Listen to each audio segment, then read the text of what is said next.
Tuhan bersamamu. Inilah Injil suci menurut Santo Lukas. Pada suatu ketika datanglah kepada Yesus beberapa orang Saduki yang tidak mengakui adanya kebangkitan.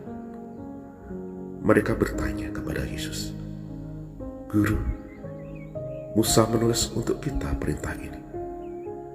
Jika seseorang yang mempunyai saudara laki-laki mati meninggalkan istri tetapi tidak meninggalkan anak, maka saudaranya harus kawin dengan wanita itu dan membangkitkan keturunan bagi saudaranya.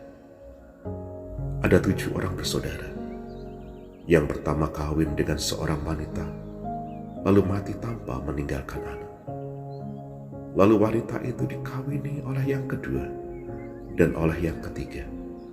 Dan demikianlah berturut-turut oleh ke-7 saudara itu. Mereka semuanya mati tanpa meninggalkan anak. Akhirnya wanita itu pun mati. Bagaimana sekarang dengan wanita itu? Siapakah di antara orang-orang itu yang menjadi suaminya pada hari kebangkitan? Sebab ke-7-nya telah beristrikan dia." Berkatalah Yesus kepada mereka, "Orang dunia ini kawin dan dikawinkan, tetapi orang yang dianggap layak mendapat bagian dalam dunia yang lain itu, dan dalam kebangkitan dari antara orang mati, tidak kawin dan tidak dikawinkan. Sebab mereka tidak dapat mati lagi.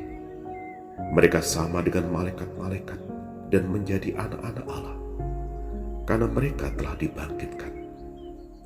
Tentang bangkitnya orang-orang mati, Musa telah memberitahukannya dalam nas tentang Semak Duri, di mana Tuhan disebut Allah Abraham, Allah Ishak dan Allah Yakub. Ia bukanlah Allah orang mati, melainkan Allah orang hidup, karena di hadapan Dia semua orang hidup." Mendengar itu beberapa ahli Taurat berkata, "Guru, jawabmu itu tepat sekali."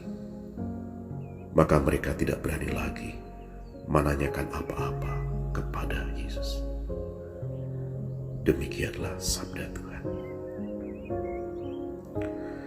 Saudari dan saudara, selamat pagi, berkatalah. Pesan firman Tuhan hari ini bahwa percaya kitab suci adalah hal yang baik. Namun kita perlu juga mengerti isi kitab suci dengan lebih baik dan benar. Orang-orang Saduki percaya kitab suci adalah firman Allah. Tapi mereka tidak memahami apa yang disampaikan kitab suci kepada mereka. Mereka menolak keras kebangkitan orang mati. Padahal kitab suci mengajarkan kebangkitan orang mati.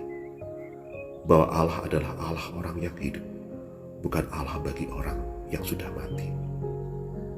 Inilah sebabnya sangat penting selain kita percaya bahwa kitab suci adalah firman Allah, kita harus memahami maksud dan ajaran kitab suci.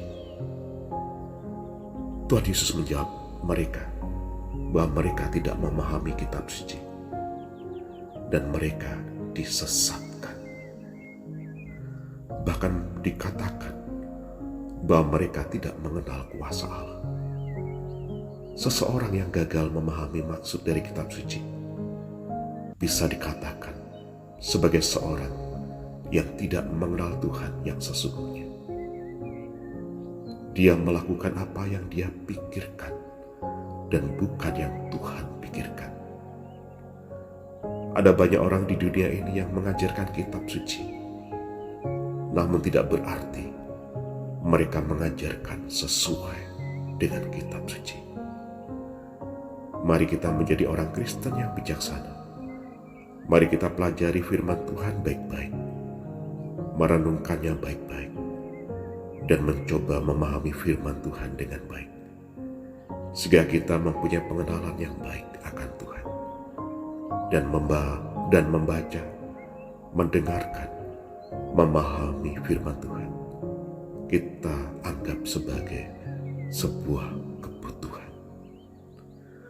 Bagaimana mungkin kita mengatakan, saya mengimani Tuhan, kalau kita enggan untuk mengenalinya lebih dan lebih baik lagi, dan secara mendalam. Boleh jadi orang-orang yang jarang ke gereja, karena pengenalannya pada Tuhan terlalu dangkal. Dengan kata kuno kita boleh mengenal Tuhan. Mengenal Tuhan adalah berkat terbesar di dalam hidup kita. Semoga Tuhan selalu menambahkan iman kita untuk memahami kitab suci dengan baik dan benar.